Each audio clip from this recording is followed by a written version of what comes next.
కూడా ఒక పెద్ద కింద బిగ్గెస్ట్ గేట్స్ డిజైన్ చేసి మనం ముందుకు పోయాం. ఇంకొక పక్కన మీరు చూస్తే మేజర్ రివర్ ని డైవర్ట్ చేయడం,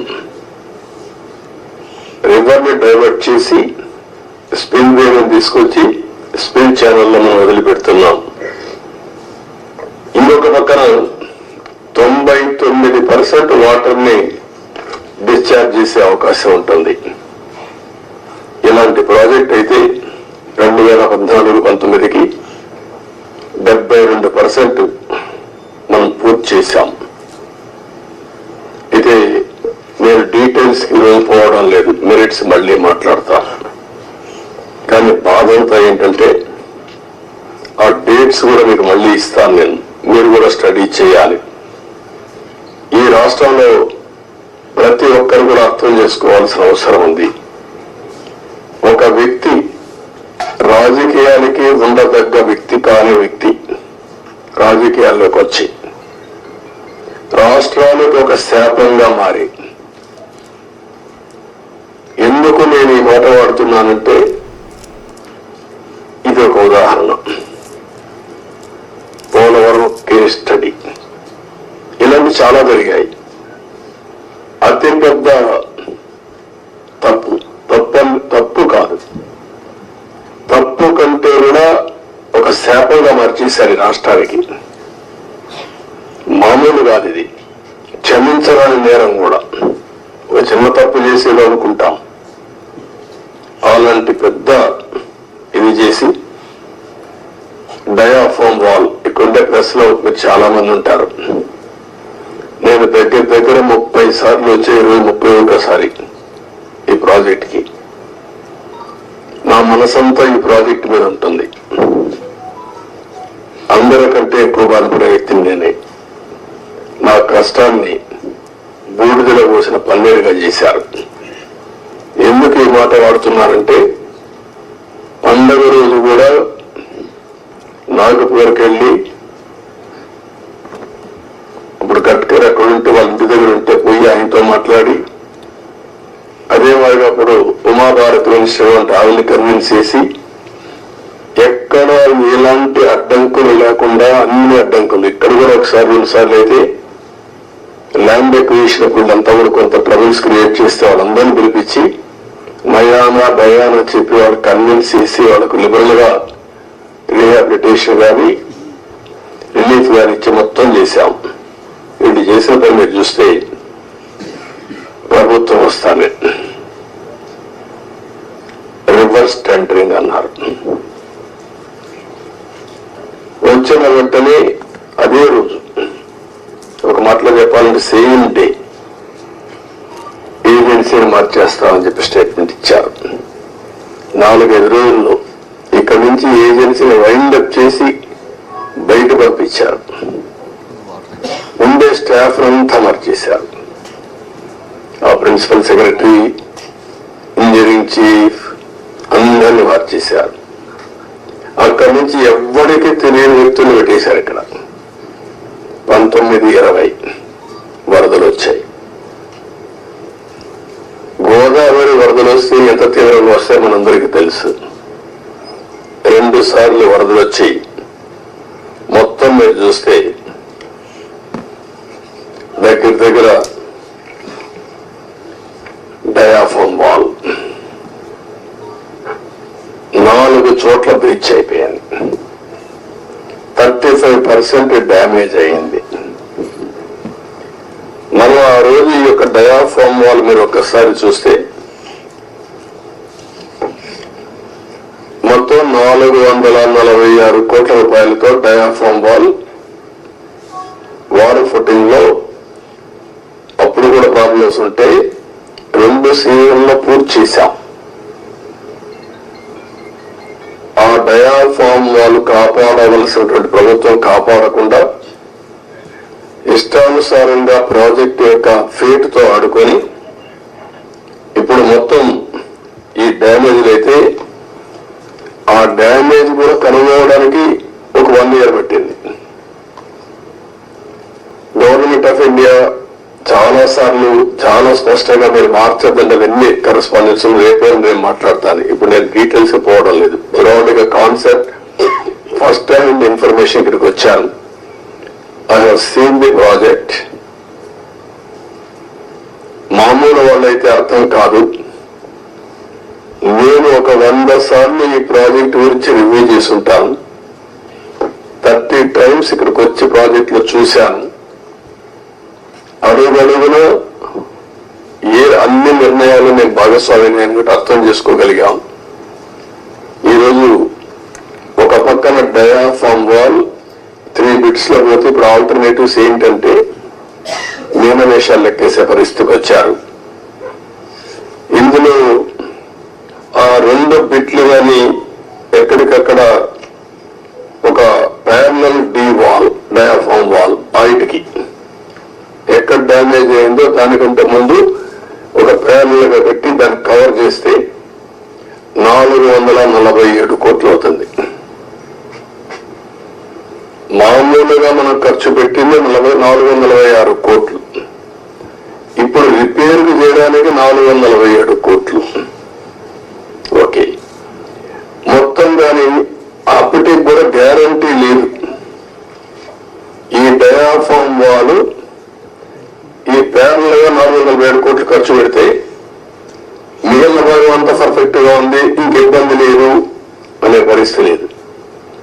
కాదు, మొత్తం డయాఫామ్ వాల్ ప్యారల్ గా కట్టాలంటే 990 కోట్లు. ఇది ఒక భాగం. కాఫర్ డ్యామ్ పైన కాఫర్ డ్యామ్ ఉంది, కిందన కాఫర్ డ్యామ్ ఉంది. 550 కోట్ల రూపాయలతో పైన ఒక 250 కోట్లతో కిందన కాఫర్ డ్యామ్ 2 కట్టారు. ఇప్పుడు వీళ్ళు చేసిన నిర్వాహకం మధ్యలో గ్యాప్, లాస్ట్ లో గ్యాప్ ఉంటే ఆ లాస్ట్ గ్యాప్ ను ఫిలప్ చేయలేదు. రీజన్, ఆ సమయంలో ఏజెన్సీ లేరు, ఇంజనీర్ లేరు. ఆ నీళ్లు వచ్చాయి. ఆ నీళ్లు వచ్చి మొత్తం ఆ ఉధృతంతో కింద నుండి ఇసుకుని ఎక్కడికక్కడ పైకి వేసింది. ఎక్కడికక్కడ మనం ఏమంటాము, ఇవన్నీ అగాధం, ఆ గొయ్యి కాదు, వాటర్ వచ్చినప్పుడు సుడిగుండాలు అలాంటి క్రియేట్ చేసి ఎంత లోతుకు పోవాలంత లోతుకి వెళ్ళిపోయి 20 మీటర్లు 30 మీటర్లకు వెళ్ళిపోయి ఆ మట్టి అంతా దిగేసింది. దానివల్ల గ్యాప్ 1 అది క్లోజ్ చేయాలి మనం. గ్యాప్ 1 దగ్గర మీరు ఒకసారి చూస్తే అది 250 మీటర్లు ఉండేది. గ్యాప్ 1 బంద్ 150 మీటర్స్ కొట్టుకుని వెళ్ళిపోయింది. దాని మీద ఇప్పుడు ఇసుకేసి కొంచెం ఫిలప్ చేశారు. ఇప్పుడు ఆ ఇసుకేసి అది ఫిలప్ చేస్తే దాన్ని మళ్ళా గ్యాప్ 1 ఫిలప్ చేయాలి మనం. ఇప్పుడు ఇసుక తీసుకొచ్చి బయట నుంచి ఇసుక తీసుకొచ్చి అక్కడ పెట్టి మొత్తం కొట్టుకొని వెళ్ళిపోయింది. కాబట్టి ఇప్పుడు డ్రౌటింగ్ దానంతా కూడా కాంపాక్ట్ చేస్తున్నారు. ఆ ఇసుక అంతా పోసి ఇది ఎంత అవుతుందో తెలియదు. ఒక 2000 కోట్లు అవుతుందా, ఎంత అవుతుందో తెలియదు. We are saying as on today 2000 కోట్లు నాకు నమ్మకం లేదు. అడ్మినిస్ట్రేషన్ పైన వాళ్ళు ఏ లెక్కలు వేశారో తెలియదు నాకు. ఇది అయిన తర్వాత గ్యాప్ 1 అనేది లాస్ట్ లో ఉండేది వస్తుంది. గ్యాప్ 2 డయాఫామ్ వాల్, గ్యాప్ 3 ఇంకొక వాల్ కట్టారు, అక్కడ కాంక్రీట్ వాల్ కట్టారు. అదే మాదిరిగా గైడ్ బండ్ ఒకటి అది కుంగిపోయింది. సరే, స్పిల్ వే అప్పుడే కట్టాం, గేట్స్ కూడా అప్పుడే పెట్టాం. ఇప్పుడు ఇవన్నీ చూసిన తర్వాత ఎన్నేళ్ళు పడుతుందని అడిగాను. ఆ రోజు కానీ కంటిన్యూ ఉంటే 2020 ఎండుకు పూర్తి అయిపోయింది ప్రాజెక్ట్.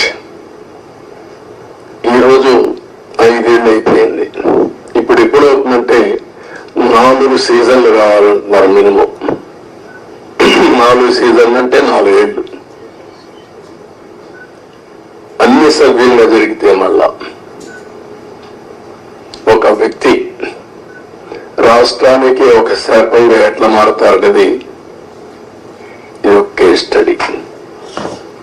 రాష్ట్రంలో ప్రతి ఒక్కరూ ఆలోచించాలి. నేను డిస్కస్ చేస్తాను. ఇంకా మేజర్ కంటూర్స్ మాత్రం నేను మాట్లాడుతున్నా. మామూలుగా చాలా మందికి అర్థం కాదు కానీ సబ్జెక్టు ఇవన్నీ చూసిన తర్వాత నాకు ఫస్ట్ నుంచి టచ్ లో ఉన్నాను కాబట్టి అర్థం చేసుకోగలుగుతున్నా. ఇవన్నీ కూడా ఇంకా టెక్నాలజీస్ లో డిఫరెంట్ కంపెనీస్ కి అప్పచెప్పారు.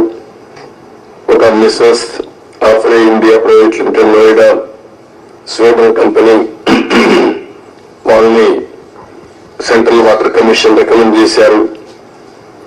దీని కూడా వైపులో స్టోన్ కాలమ్స్ ఇవన్నీ కూడా ఏ విధంగా చేయాలి, ఎట్లా మీరు అక్కడ చూస్తుంటారు శాండ్ అంతా కూడా గుట్టలు గుట్టలుగా పోసారు.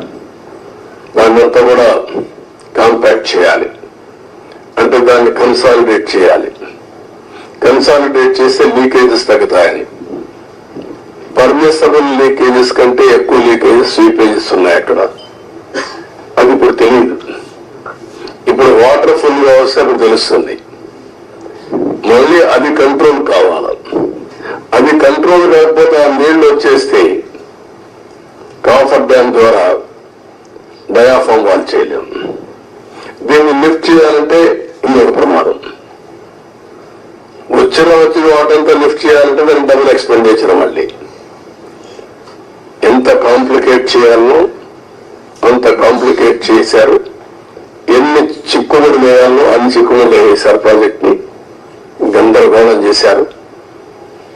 ఇవన్నీ ఇంకా నేను స్టడీ చేస్తున్నా. ఫస్ట్ ప్రైమరీ నేను ఏదైతే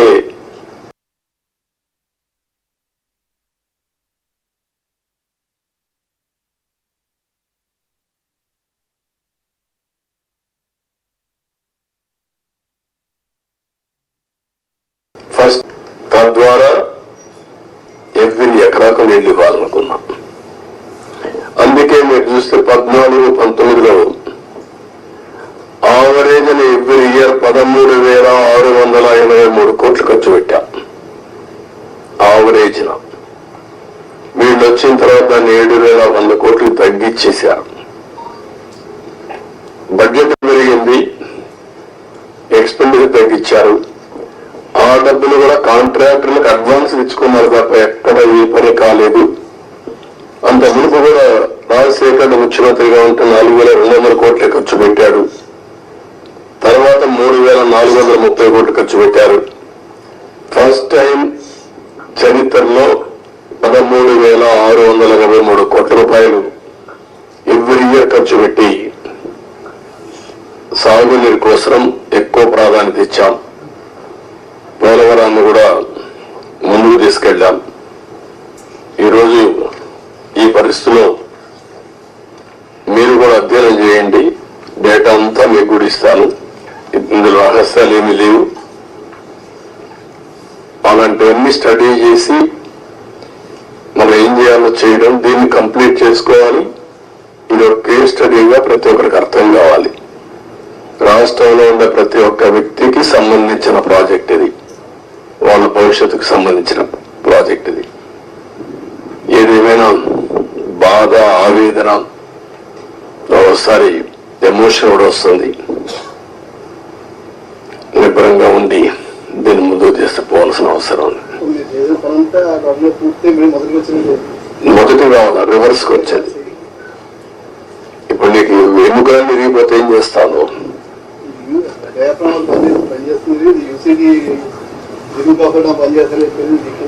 అది లేదు, అప్పర్ కాఫర్ డ్యామ్ లేదు, లోయర్ కాఫర్ డ్యామ్ లేదు, గైడ్ బండ్ ప్లస్ గ్యాప్ 1 సగం కొట్టుకొని వెళ్ళిపోయింది. ఒకటిగా అస్తవ్యస్తమైన పరిస్థితి. సార్ రివర్స్ టెండరింగ్ అన్ని చేశారు కానీ డబ్బులన్నీ ఆదా చేస్తున్నామని చెప్పి వేరే సంస్థలతో పని చేయించారు. ఇప్పుడు దానివల్ల ఆదాయం ఎంతండి? ఇప్పుడు కథనంగా ఖర్చు అయిపోతుంది ఎంత? నేను ఏమంటానంటే ప్రాజెక్టు కొట్టుకొని పోయినా రివర్స్ టెండరింగ్ మీరు అర్థం చేసుకోవాలా.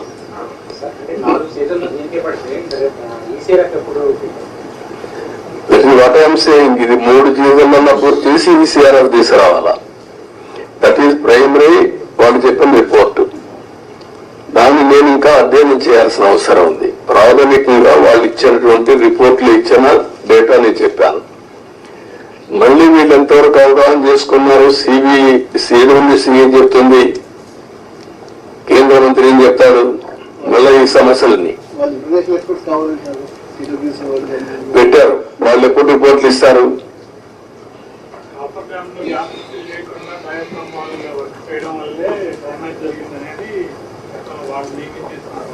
ఆరోపణ కాదు, కాఫర్ డ్యామ్ ని ఫిలప్ చేయడం కోసం క్లియర్ గా కట్టి ఆ 1 month లో ఈ ఏజెన్సీని మార్చకపోతే అయిపోయింది. రావడం సేమ్ డే ఏజెన్సీని మార్చేశారు. ఆ ఏజెన్సీ రెస్పాన్సిబిలిటీ ఆ సీజన్ లో చేసే రెస్పాన్సిబిలిటీ అని చెప్పారు. Government of India secretary letter రాస్తూ పీపీఏ కానీ గవర్నమెంట్ ఆఫ్ ఇండియా కానీ మీరు మార్చొద్దండి, మారిస్తే అకౌంటబిలిటీ ఎవరికి ఫిక్స్ చేయాలో తెలియదు.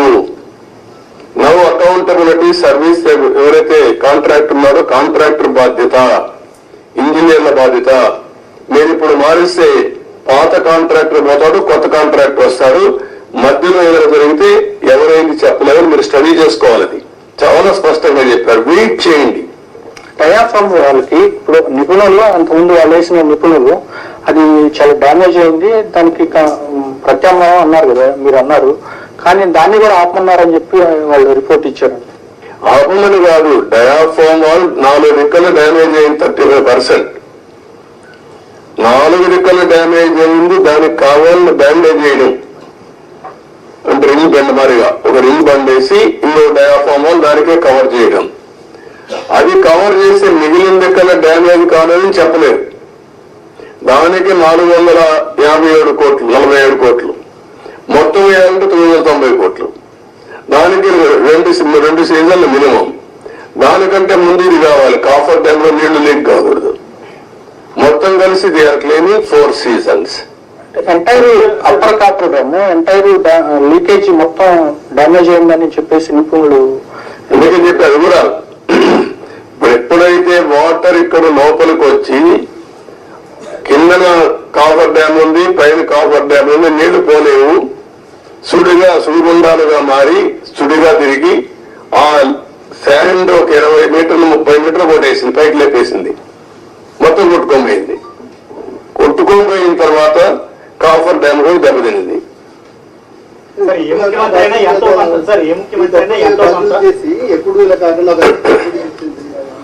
అంటే ఏం చేయాలి? నేను మిమ్మల్ని అడిగేదంటే మీరు అందరూ కూడా చర్చ చేయాలి, ప్రజలు కూడా చర్చ చేయమని చెప్పాలి. సార్ ఏ ముఖ్యమంత్రి అయినా అభివృద్ధిలో ఎంతో కొంత తన మార్పు చూపించాలని చూస్తారు, కానీ 5 ఏళ్ళు జర ఉండిపోవడం అంటే ఏంటి, అనుభవం లేకపోవడం వల్ల జరిగిందా లేక వేరే ఎజెండా ఉందా?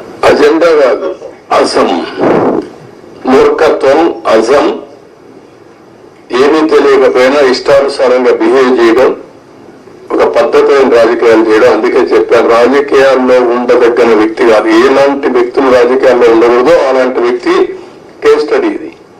Not only this.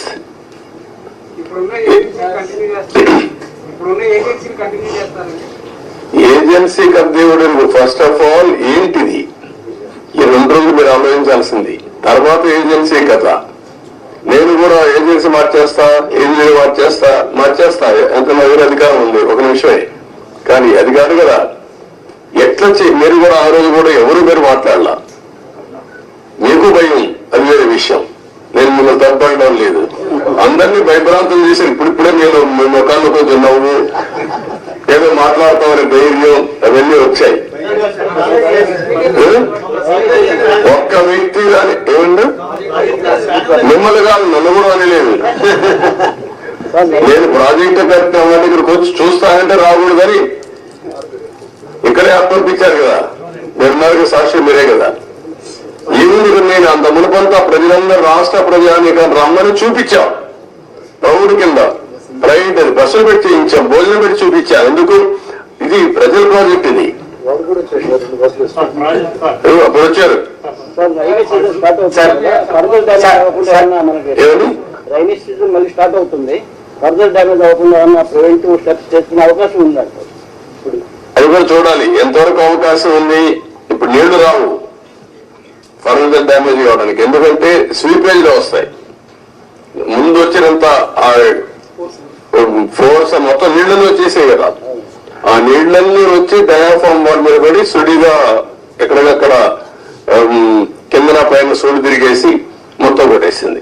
Sir sir sir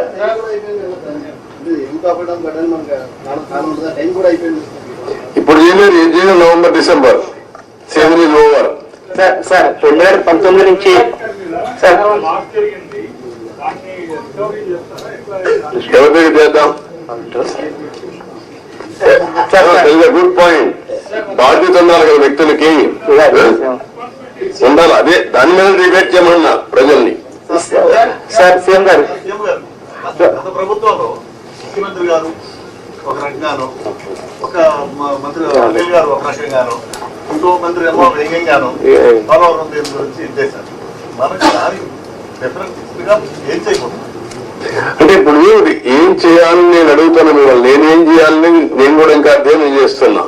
ఈ రోజు ఒక మాట చెప్పి రేపు ఒక మాట చెప్పి డయాఫాల్ అంటే అది ఎక్కడ కనపడలేదు నాకంటే.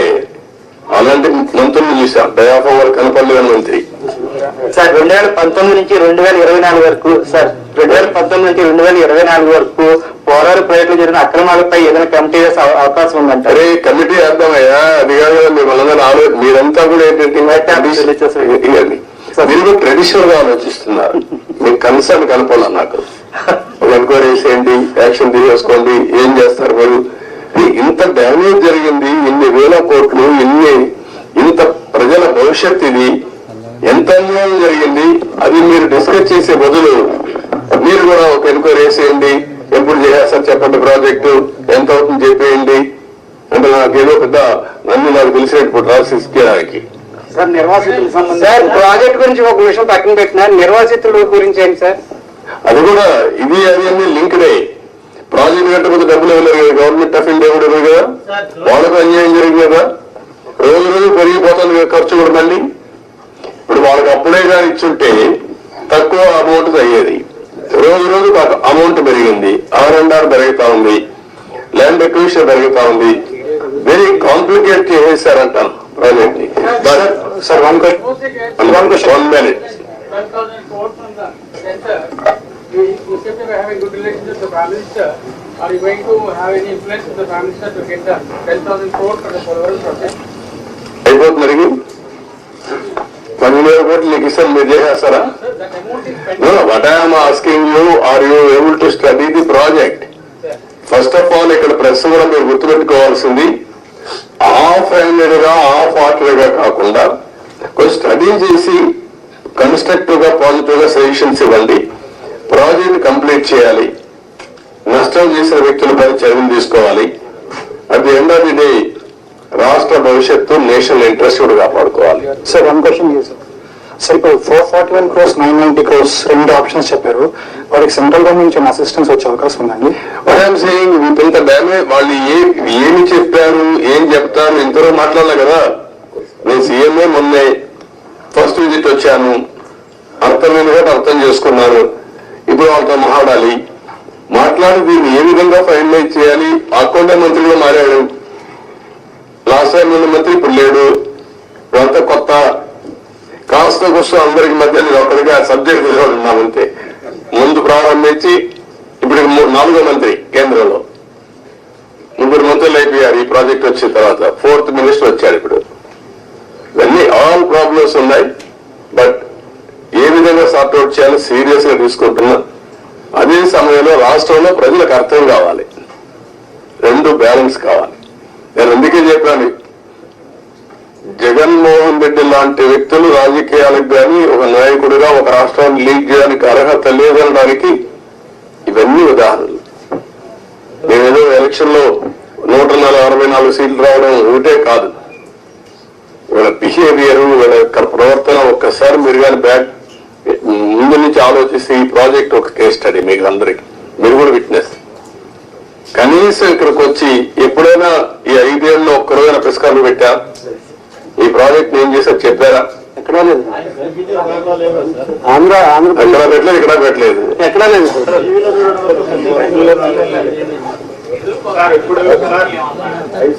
అఖిల పక్షం ఏం చేస్తారు? అఖిల పక్షం వేస్తా ఏం చేస్తారు? కసో తిరిగేసి వెళ్తారు అంతే కదా. అది కాదు కదా ఇష్యూ, ఎట్లా పరిష్కారం చేయాలి? సార్ ఇంకేమో కదా అంటే ఇంత జాతి విపత్తు ఆంధ్రాకి ఇంత ఇబ్బంది కలిగింది, ఫర్దర్ గా మళ్ళీ ఇలాంటివి జరగకుండా అంటే ఎవరు వచ్చినప్పుడు వాళ్ళు అలా కాంట్రాక్టర్ని అలా మార్చకుండా మీరేమన్నా రికమెండ్ అంటే జాతీయ స్థాయిలో ఇప్పుడు మీరు నేతగా ఉన్నట్టు ముఖ్యనేతగా అలాంటి రిఫార్మ్ ఏదన్నా సజెస్ట్ చేస్తారు? అదేమా అన్ని మాట్లాడదు ఇప్పుడు. అది కూడా దానికి అలాంటి డెమోక్రసీలో మనం ప్రజలు సరి విజ్ఞతతో మన ఓట్లేశారు. ఆ ప్రజలే లాస్ట్ టైం ఓట్లు వేశారు కాబట్టి లైసెన్స్ వచ్చింది డ్యామేజ్ చేయడానికి. ఇంకో కేసు అది అంతే.